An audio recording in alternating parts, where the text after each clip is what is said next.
गुरुजी। जी राधे राधे। गुरुजी, मैं लखनऊ से आया हूँ। हाँ और मैं आपसे एक सुझाव मांग रहा हूँ बताओ। कि हमारा पार्टनर जो है वो अपना धैर्य बहुत जल्दी खो देता है और बात बात पर गुस्सा करता है। उसको ये नहीं समझ में आता कि मैं क्या बात कहाँ पर किसके सामने कैसे कर रहा हूँ। कौन है तो पार्टनर वो आपका? अरे पार्टनर मतलब मेरी वाइफ। वाइफ क्यों? अब उन्हीं के साथ ज़्यादा प्रॉब्लम है सभी को, हमारे घर पत्नी? में पूरे परिवार वो को। आपकी वाइफ है कि पत्नी है? अरे दोनों एक ही बात है। अरे नहीं, एक बात नहीं। अच्छा, खैर आप ज्ञानी हैं, आपको मालूम होगा, हमारी समझ से एक ही बात है। वाइफ मतलब वो होती है, बीवी मतलब वो होती है जिसको आप भगा के लाते हैं। अच्छा। और पत्नी, धर्म पत्नी मतलब वो, इस पत्नी के आगे जुड़ा है धर्म शब्द। क्या तो जुड़ा है? धर्म पत्नी ही है हाँ, वो। जबकि वाइफ के आगे नहीं जुड़ता धर्म वाइफ, बीवी के आगे नहीं जुड़ता धर्म बीवी, है ये ना? ज्ञान आपसे मिसेस प्राप्त के हुआ। आगे नहीं जुड़ता धर्म मिसेस, जबकि पत्नी के आगे जुड़ता है धर्म, क्योंकि धर्म के अनुसार हमने उसका वर्ण किया है, इसलिए वो हमारी धर्म पत्नी है। जी हाँ। अब जो आपकी पत्नी, आपने शादी ब्याह धर्म से किया कि नहीं? धर्म से किया है, तो फिर वो 7 फेरों आपकी से। धर्म पत्नी है, फिर वो ठीक आपकी है। बीवी। यदि भगा के लाए होते आप तो बीवी होती। अच्छा ठीक है, तो धर्म पत्नी है, वो संतुष्ट नहीं होती हैं। कहाँ है उनको वो? यहीं पर बैठी हुई हैं। बात कराओ। Bro, how was the date? Extra fun. जब उसने मेरे ट्रैवल वीडियोस देखे तब उसने बोला, मैया कहाँ इनकी धर्म पत्नी देखो। वाइफ से आपको धर्म पत्नी तक पहुँचने का जो सफ़र है, यहाँ आओ पति परमेश्वर के पास खड़े होके। आप भी इस तरफ आओ, यहाँ आओ कुपचे में, यहाँ लाओ मैया को अंदर। अंदर आओ, आप भी अंदर आओ। हाँ हाँ निकल आओ, यहीं से निकल आओ। देखो खोल दे लाला वहीं से, इतना टाइम लगा। बंधा है। क्यों बेल्डिंग कर दी क्या? बंधी है रस्सी, डबल रस्सी। मैया जल्दी आओ। चलिए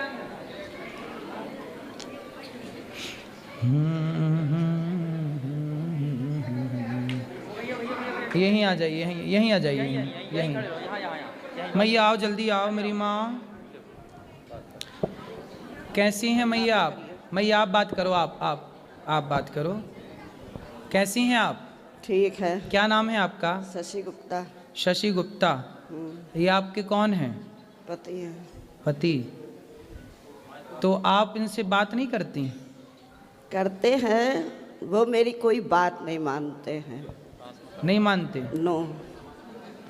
तो आप काहे नहीं मानते इनकी बात? अब बुढ़ापे में तो मान लो कुछ बात अभी है। तक मारते हैं हमको, बहू है दामाद है, मारते हैं। ये बताइए, हम समझदार हैं, हमारे बच्चे सब समझदार हैं, बेटियां दोनों हमारी, एक प्रोफेसर है और एक जो है तो बैंक में है। सब समझदार हैं, सब पूरे परिवार को समझते हैं, मगर ये नहीं समझती हैं तो आप इतने कि वो बड़े हमारा हैं। परिवार है। और ये इनकी नाजायज़ बातें कैसे कोई मान ले? जायज़ बात तो हम मानते ही हैं, लेकिन अब ये कहें कि हम अभी खड़े हो जाओ, अब हमारे अभी मान लो तकलीफ़ है, हम नहीं खड़े हो पा रहे हैं, तो इनको पेशेंस रखना, धैर्य रखना चाहिए, बस ये क्रोधित हो जाएंगी। मैं आपकी बात से सहमत हूँ। आप बहुत पढ़े लिखे हैं, आपका परिवार, आपके बच्चे बड़े बड़े हैं, बहुएं बड़ी बड़ी हैं, समझदार हैं, नौकरी कर रही हैं। आप अपनी पत्नी को मारते हैं? मारने का कारण यही है कि आदमी कब तक बर्दाश्त करेगा। एक सीमा होती है बर्दाश्त करने की। ठीक है। और वो सीमा ऐसी हो जाती है कि सीमा से भी पार हो जाता है, तब क्रोध आता है, और क्रोध में आदमी क्या कर सकता है ये तो आप भी समझते हैं। यहाँ तक कि आत्महत्या तक मैं करने की कोशिश कर चुका हूँ इन्हीं की वजह से। नहीं तो क्रोध इतना क्यों करना है? चलो जब गलत बात होती है तो कैसे कोई न लड़के अब मुंह पर माँ है, माँ के मुंह पर तो बच्चे नहीं कह पाते हैं, लेकिन पीठ पीछे तो समझते हैं। मैं आपकी बात से सहमत हूँ, अभी मैं मैया को समझाऊंगा, पर मुझे आप आज ये वचन दे दो कि नारी पर तो हाथ नहीं ही उठाना चाहिए। मैं चाहता भी नहीं हूँ कि मैं किसी पर हाथ उठाऊँ, क्या नारी हो चाहे बच्चे हो। बच्चे हमारे बड़े हो गए, जब तक छोटे थे ना समझते तब तक मैंने उनको मारा। अब मैंने कभी उन बच्चों पर कभी हाथ नहीं उठाया। आज 20 साल से ज़्यादा हो तो गया है। बच्चों पे हाथ उठाना छोड़ दिया है तो पत्नी पे भी हाथ पत्नी उठाना- पर भी नहीं उठाता हूँ, लेकिन वही है ना कि इतना क्रोध दिला देती हैं। जब आपको गुस्सा आए ना हाँ, तो आप एक उंगली उठाओ, इसको ऐसे उठाओ, इसको यहाँ रखो। वो करता हूँ। हाँ, दिन भर में अगर ये 100 बार बोलेंगी तो मैं 80 बार 70 बार जो है चुप रहता हूँ। अच्छा। लेकिन 30 बार तो बोलना ही पड़ जाता है कि कैसे क्या करें। मैया बात करो। मैया काहे ऐसा बोलती हो कि ये देखो चुप नहीं रह पाते, आप ही चुप रह लो। आपसे क्या बताए, अब आप गुरु हैं, नहीं बता सकते हैं। फिर भी आप ना बोला करो। देखो आप लोगों की इतनी उम्र हो गई, आप लड़कपन आपका बीत गया, जवानी आपकी बीत गई, अब आपका बुढ़ापा है। आपके बच्चे भी मेरे से बड़े हैं, मेरे से उम्र में बड़े होंगे, पोता भी आपका होगा। अब आप इतने बड़े हैं, समझदार हैं, इसलिए मैया आप एक मंत्र मेरा याद कर लो। किसी भी परिस्थिति में अब आप हर कुछ भी हो, आप ये समझो कि जो है सब ठीक है, भगवान का नाम बोलो, आप कुछ भी मत बोलो, मैं तो यही करती हूँ, कुछ भी मत बोलो। मैं आप ही की दिन भर कथा सुनती हूँ, आप ही उसमें रहती हूँ। अब कुछ भी नहीं बोलोगी आप। हाँ। जब आप कुछ भी नहीं बोलोगी तो इन्हें गुस्सा नहीं आएगा, जब इन्हें गुस्सा नहीं आएगा तो ये आप पर हाथ नहीं उठाएंगे। अरे कोई बात गुरुजी नहीं मानते, कोई बात, हैं? कोई बात नहीं मानते, नहीं मानते? कोई बात नहीं तो मानते। कोई बात नहीं, ये तभी नहीं, मैं नहीं बोलती हूँ। ये नहीं मानते ना तो मत मानने दो। बहू का पक्ष लेंगे, बेटियों का पक्ष लेंगे, बस हम ही को मारे पीटेंगे, ये गलत बात है ना। अब ये कह रही हैं कि बहू का पक्ष लेते हैं, बेटी का पक्ष लेते हैं। क्या वो समझदार नहीं है? क्या वो ये नहीं जानते कि हमारी माँ सही है या गलत है? अरे भगवान, अब ये उम्र ये डिसाइड करने की नहीं है कि सही है कि गलत तो है। वो जब माँ सही ही होती है, माँ गलत नहीं होती। माँ कैसे गलत हो जाएगी? ऐसा कौन सा ये काम करती है? माँ तो सही होती है, लेकिन माँ का व्यवहार, जैसे आपके यहाँ पर इतनी माएँ आती हैं, तो कभी आपने माँ से ये नहीं पूछा कि आपने ऐसा व्यवहार क्यों किया जो आपको लड़कों ने निकाल दिया? कुछ माँ का व्यवहार भी तो गलत होता है। अच्छा, जिसकी वजह से बच्चे प्रताड़ित होकर निकाल देते हैं। माँ का व्यवहार कितना भी गलत हो, लेकिन बच्चों को ये अधिकार तो नहीं है कि वो अपनी माँ को लात मारें या थप्पड़ मारें। लात नहीं मारते, थप्पड़ नहीं मारते हैं, ये गलत है। उन्होंने कभी नहीं मारा, हमेशा इन्हीं को शांत किया है। जो गौरी गोपाल आश्रम में वृद्ध माएँ रहती हैं ना, उनमें से कुछ माओ को बेटों ने लात मार के निकाला। हमारे चलो यहाँ माना कि माता की भी कोई गलती होगी, लेकिन गलती इतनी तो नहीं होगी कि बेटा लात मारने लग जाए।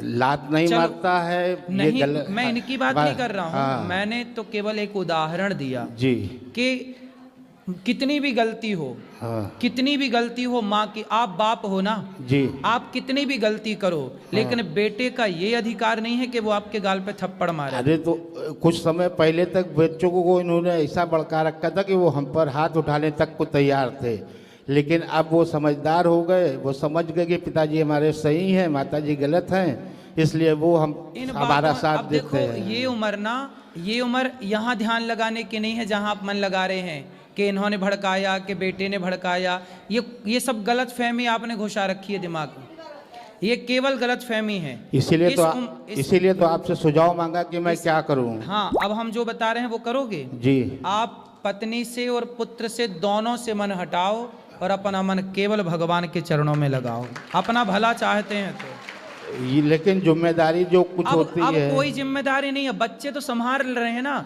आपकी क्या जिम्मेदारी? आप आज मर जाओ तो आपके बिना कोई काम रुकेगा आपके घर का? पहले ये बताओ। काम तो कोई नहीं रुकेगा, लेकिन एक पिता जब तक जिंदा होता है वो अपने बच्चों के प्रति जिम्मेदारी तो महसूस करता है। गृहस्थाश्रम कितने साल का है ये बताओ? गृहस्थाश्रम तो 30 साल का है। 4 आश्रम होते हैं, ब्रह्मचर्य, गृहस्थ, वानप्रस्थ, सन्यास। हाँ। आपका गृहस्थ आश्रम होता है तब तक का जब तक बेटी का विवाह नहीं हुआ, जब तक बेटे का विवाह नहीं हुआ तब तक आपका गृहस्थ आश्रम था। अब गृहस्थ आश्रम, बेटी का ब्याह कर दिया, बेटे का ब्याह कर दिया, दोनों सफल हैं, संपन्न हैं। अब बेटा बेटी परिवार से मन हटाओ, ईश्वर में मन लगाओ, यही जीवन का सत्य है, वरना इसी दलदल में पड़े पड़े मर जाओ। इसीलिए तो ये सुझाव मांगा है कि अब बेटे अलग रहते हैं, बेटी अलग रहती है, हम दोनों लड़के अलग रहने लगे हैं। अब उसके बाद भी ये हमसे लड़ाई करती रहती है। अभी भी आते समय भी 2 मिनट के लिए मैं एटीएम तक क्या गया कि इन्होंने पारा इनका हाई हो गया। भाई आपने बताया नहीं, उन्हें लगा कि आप आपने कहीं कहा आप चले गए। बाहर आओ, हम 2 सेकंड में आते हैं। सुनो। तो पेशेंट तो रखना चाहिए, 2 मिनट कहीं गए हैं। बात ठीक है, लेकिन अब हम कह रहे हैं कि आप अपना मन भगवान में लगाओ वो और तो चुप लगा ही है। रहिए। पत्नी गुस्सा करती है, देखो सारी जिंदगी आप ही गुस्सा किए ना, अब थोड़ा उन्हें भी गुस्सा कर लेने दो। आप उन्हें मार सकते हो, वो गुस्सा भी नहीं कर सकती आप पे। हम तो ये बताओ भाई, मारना चाहते ही नहीं, तराजू इनको तो का हम तो ये चाहते हैं कि प्रेम से कोई भी बात बोलो, प्रेम से बोलो, क्रोध से मत बोलो। तो मैया प्रेम से, मैया ये देखो, सुन लो, थोड़ा और सुन लो। बात कराओ। अच्छा ये कैसे खुश होंगे ये बताओ। वो कभी नहीं होंगे, बहू से खुश रहते हैं। हाँ। उन्हें घर से बाहर भी निकाल दिया तो मिलने जाते हैं, हमसे कोई बात नहीं करता है। घर से बाहर किसको निकाल दिया? हमको। क्यों? कुछ भी नहीं है। चलो देखो, ये घर देखो मैया, मैं आपको बताऊं, बेटी बहू कैसी है, बेटा कैसा है। ठीक है, बेटा बहू तो अपनी जगह ठीक है, सुखी है, और वो सुखी रहे। मैं भी कहती ठीक है वो लोग। लेकिन आप ना ऐसा करो कि आप इन पर गुस्सा ना किया करो बस। पंडित जी हम बिल्कुल नहीं करते हैं। अभी हम होटल से उतरे तो ये चले गए, मैं इधर उधर ढूंढने, मैंने कहा कहाँ गए थे, आपको बता के जाना चाहिए कि मैं जा रही हूँ। अब मैं अनजान के इधर उधर ढूंढ। तो आपने बताना चाहिए, बात भी तो सही है ना। आप बिना बात के गुस्सा कर रहे हैं। एक तो बता के नहीं गए, ऐसे ही घर में करते, चोरी एक तो चोरी बता कहीं भी के नहीं- आएंगे, बताएंगे नहीं ना। बता दो भाई, थोड़ा अब बता जा दिया रहे हैं। करिए, क्या घट जाएगा। और खुद ही बुराई कर रहे हैं, मैं तो इसलिए खुशी से मैं हट तो कुछ नहीं जाएगा, लेकिन हर बात को ये समझ भी तो पाए। अगर अब- कोई बात समझने वाली है उस पर भी ये नहीं नासमझी दिखाती हैं। नहीं, अभी तो यहाँ पे वो सही है ना कि वो ये कह रही हैं कि भाई कहीं जाओ तो एक बार बता दो। अब इनको बता दो तो उस पर भी तो गुस्सा है ना। काहे गुस्सा है? सीधे भी चलती हैं, उल्टा भी चलती हैं, दोनों तरफ चलती हैं। अरे भगवान। हाँ, तो फिर आप एक काम करो। बड़ा दुखी हूँ मैं। अब देखो, अब तो बहुत गई, थोड़ी रही। अब तो मैं चाहता हूँ कि कितने ये साल भी के हो चली गए आप? जाए। कितने अरे, साल के? 63 का हूँ मैं। तो चाहता हूँ कि अब इसी समय हमको छुट्टी दे दे भगवान। क्यों? मैं इतना दुखी हो गया हूँ इनसे। किससे? इन्हीं से। पत्नी से? जी। तो बेटे से तो सुखी हो ना। वो बेटा बहू बेटी सब बढ़िया है, सब बराबर आदर करते हैं, सम्मान करते हैं। अच्छा ये बताओ, जरूरतें पूरी करते हैं। अच्छा ये बताओ, गुलाब किसके बीच में रहता है? कांटों के। फिर भी महकता है कि नहीं? महकता है। हाँ, तो आप कांटों के बीच में रह के थोड़ा महक लो, जो बची जिंदगी है जी लो बिंदास। अरे तो वो तो खुशी कर ही से रहे जियो। हैं। अब वो तो गई, वो अब तो- गई बहुत, छोड़ी रही, अब आनंद से रहो। अब क्या लड़ना वो झगड़ना। तो वो करना ही है, लेकिन वही बताया ना कि एक बर्दाश्त की एक सीमा होती है। जब सीमा पार हो जाती है तब आदमी अपने आप को खत्म करने की ही नहीं सोचता खत्म। है। अब इस उम्र में मरना जाना, आत्महत्या ना करना, बड़ा पाप लगेगा, भूत प्रेत और बन जाओगे। क्या करे फिर अब आदमी नहीं, भूत जब बनना है आपको। इतना दुखी होने पर तो यही आदमी सोचता है कि चलो भूत बन के ही सही रहेगा। और अरे क्या है। नहीं नहीं, भूत बनोगे मैया को फिर परेशान करोगे। तो तब समझ में आएगा ना। तो अभी आप नहीं भूत बन समझ के में आएगा, परेशान तब करना समझ में चाहते हो। आएगा। हैं? तब समझ में आएगा, अभी समझ में नहीं आता मतलब है। आप भूत बन के भी मैया को परेशान करोगे। हाँ? क्या करेंगे। ये प्लानिंग है। अच्छा ये बताओ, मैया से आप प्यार करते हैं कि नहीं? हैं? प्यार करते हो? प्यार तो बहुत करते हैं। इनकी सारी बातें अच्छी हैं। हाँ। इनका खाना बनाना, घर काम करना, काम करने में इनके बराबर कोई नहीं है अच्छा, हमारे मैया परिवार सुनो। में। लेकिन मैया सिर्फ यहाँ आओ, इनकी मैया। जबान कड़वी है। अगर इनकी जबान मीठी हो जाए तो सब कुछ उत्तम हो जाए, सुंदर हो अब जाए। मैया बात कराओ मैया को। मैया आप इनसे प्यार करती हो? और किससे करेंगे। देखो मैया आपसे बहुत प्यार करती हैं और आप भी बहुत प्यार करते हो, तो प्यार से रह लो ना। इस उम्र में। मैंने सुना है बुढ़ापे में बड़ा प्यार बढ़ता है, सही है ये बाहर प्यार करेंगे, घर में नहीं करेंगे। बाहर मतलब इधर उधर सबसे बोलेंगे, बात करेंगे, हमसे नहीं करेंगे, ये गलत बात है। वो ये कह रही हैं मैया कि आप बाहर तो सबसे प्यार से बात करते हो, हमसे प्यार से बात नहीं करते, सबको बांटो हमको डांटो। यही तो हमें गलत लगता है। हाँ, ये तो इनकी समझ की बात है, अब हम क्या कह सकते हैं। अब इस बारे में इनकी मैया सोच, के पास तो कोई इनकी- ऑप्शन नहीं है। मैया इनकी तो कह रही सोच है, ऐसी ही है, तो क्या करें हम। सुनो। शुरू से ही ऐसी सोच रही है। मैया ने तो कितनी बढ़िया बात कही कि इनसे प्यार नहीं करेंगे तो किससे करेंगे। मतलब मैया के पास तो प्यार करने का कोई आपके सिवा दूसरा ऑप्शन नहीं है। लेकिन आप हैं कि सब दोस्तों से भी प्यार की बातें करे आते हो, सबसे प्यार की बातें करते दूसरा हो। ऑप्शन यही पर- है कि परिवार के से तो प्यार करो। अरे परिवार को अब छोड़ो, अब तुम दोनों बुढ़ा बुढ़ी प्रेम से रहो। अब ठीक है। परिवार को छोड़ा, परिवार को काहे बीच में घुसा रहे हो? बस बेटा यही बेटा बेटी अपना खा रहे हैं ना, इनको- आपके बच्चे सुखी हैं ना। बच्चे सुखी पर हैं। बच्चे सुखी हैं तो तुम दोनों प्यार से सुखी रहो। अरे यही तो नहीं हो पा रहा, यही तो हम तो इसी फिर से आप तो चुप पीड़ित रहो, हैं। आप चुप तो बिल्कुल रहते ही चुप हैं। रहो। कोई बोलने दो मैया को, बोलने दो, खूब प्रेम से बोलने दो और अपना राम राम जपो, दिन भर भगवान की कथाएं सुनो और मन वही हटाओ। वही करते हैं। वजन लगा लेते हैं, आपके हेडफोन में लगा लेते हैं कि इनको सुनाई ना दे, क्योंकि अगर उसमें भी आवाज़ आती है तो उसमें भी इनको परेशानी होती है। दूरबीन लगाई है, अब हम कान में दो हेडफोन लगाए, आपका भजन सुन रहे हैं। हाँ। उसमें भी तकलीफ है कि दिन भर हेडफोन लगाए सुना करते हैं, दिन भर दूरबीन लगाए सुना करते हैं, अरे दिन तो भर उनको टीवी देखा करते हैं। उनको लगता ये उनको ये ना लगने लगे ना कि पड़ोसन से बात कर रहे हो अंदर अंदर, यही शक है शायद, हैं? शायद यही शक है। तो फिर उनको ओपन में सुना करो ना, शक क्यों बढ़ाना तो किसी का? ओपन में सुनने कहाँ देती है। चल फिर वही लड़ाई वाली बात आ जाती है। समस्या तो यही है कि वही लड़ाई आ जाती है, फिर वो कटु वचन बोलेंगी, फिर हमको क्रोध आएगा, फिर हमको कुछ कहना पड़ेगा, बर्दाश्त से बाहर होती है तो मार पड़ती है। अब उसमें हम पापी हो जाते हैं। अब हमें बताओ कि हम क्या करें। अब आप हमें सुझाव दें, बस ये करें। हम सुझाव दे रहे हैं कि चुप रहो, बस ठीक है, यही सुझाव सबसे उत्तम है आपके लिए। ठीक है, धन्यवाद। खुश रहिए।